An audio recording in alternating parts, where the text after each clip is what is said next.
स्वागत आप सबका दिन भर की तमाम खबरों के साथ। मैं हूं हंसा सतार्क और मेरे साथ है खाडरो गोस्वामी।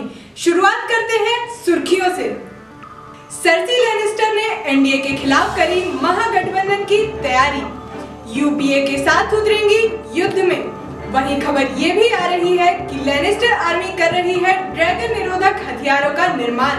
पाकिस्तान के साथ संयुक्त युद्ध अभ्यास की संभावना। आर्य स्टार के दुखी जीवन में आशा की किरण, बढ़ी विंटरफेल की ओर। एड शीरीन पर लगा सेडिशन चार्ज। माउंटेन ने आर्य स्टार की मदद करने पर कहा एंटी नेशनल। 3 दिन की न्यायिक हिरासत में। कैबिनेट के विरुद्ध जाकर जॉन स्नो निकले ड्रैगन स्टोन की यात्रा पर। संसा स्टार को बनाया कार्यकारी राष्ट्रपति। आइए अब बढ़ते हैं आज की पहली खबर की ओर। पिछले 24 घंटों में हुई एक अजीबोगरीब घटना के बाद अनसलीड आर्मी के हेडक्वार्टर्स के बाहर हजारों इंजीनियरों की लाइन लग गई। इन इंजीनियरों का कहना है कि सेंटर फ्रेश को मिला नया ब्रांड एम्बेसडर। ग्रेव ने लपलपाई ऐसी चीख कि निकल गई मिसेंडी की जोरदार चीख। नहीं है उसके पास वो, फिर भी उसने कर दिया ढेक के चिके ढो।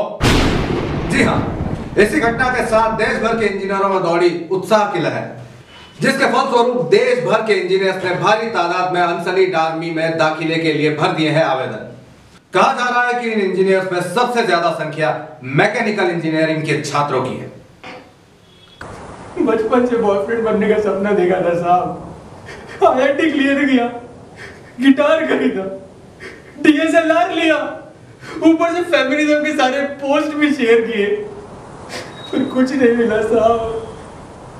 लेकिन अब नहीं, अब बस इनकी आर्मी में भर्ती होना है और ग्रेव अफसर जैसे अपनी लाइफ सेटल करनी है। हमने तो पैनल को इम्प्रेस करने के लिए अपने बाल तक ग्रेव अफसर जैसे कटा लिए। भाई साहब, सालों से उसकी हर डीपी लाइक की, कमेंट भी किया, अरे यहाँ तक कि शेयर भी कर दिया। उसका हर असाइनमेंट अपने हाथों से कंप्लीट किया, लेकिन बदले में क्या मिला? अब आप बताइए, सालों से लड़की हमारा काटते आ रही है, अब हम खुद ही अपना कटवा लेंगे तो लड़की को तो हाँ ही बोलना पड़ेगा ना। अंदर तो टेररिस्ट टारगेरियन की स्पेलिंग मुझली।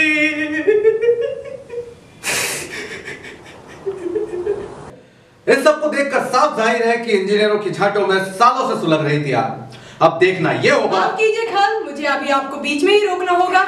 अभी मिल रही जानकारी के अनुसार चाचा ग्रेजॉय की नौसेना ने यारा ग्रेजॉय के आयरन फ्लीट पर हमला कर दिया है। अचानक हुए इस हमले में आयरन फ्लीट के कई सारे जहाज तबाह होने। क्या रिश्ता है यारा और उनकी यार इंदिरा वर्मा? क्यों उन्हें बंदी बनाकर कर दिया गया एंटी रोमियो स्क्वाड के हवाले? क्या सच में हुआ था धारा 377 का उल्लंघन? कहा जा रहा है कि इस हमले के ठीक पहले यारा और यारा की यार इंदिरा वर्मा को आपत्तिजनक स्थिति में देखा गया था और कुल खिलने से पहले ही उनके जहाज पर हमला कर दिया गया। यारा और इंदिरा वर्मा को बंदी बना लिया गया है और विशेषज्ञों की माने तो इन पर अप्राकृतिक यौन संबंध बनाने के तहत मुकदमा चलने की पूरी संभावना है। इस तरह इंदिरा वर्मा का डॉन में हिंदू सरकार बनाने का सपना चूर चूर होता नजर आ रहा है। वहीं जहां चाचा ग्रेजॉय ने थियोम ग्रेजॉय को भगोड़ा करार किया है, विपक्षी दल के उपाध्यक्ष छोटा भीम ने थियोम ग्रेजॉय को राष्ट्रीय वीरता पुरस्कार देने की मांग की। खबरों के सफर में आज बस इतना ही। अगले हफ्ते फिर मिलेंगे वेस्टरोज की ताजा खबरों के। जाते जाते आपसे एक सवाल, कैसी रहेगी जॉन स्नो की मुलाकात अपनी बुआ जी डेनेरिस के साथ? अपनी राय कमेंट बॉक्स में दीजिए और वेस्टरोज की तमाम खबरों के लिए सब्सक्राइब कीजिए हमारा चैनल। आगे देखिए एक तरफा आशिक की दर्द भरी कहानी, खुद सर जोरा की जुबानी।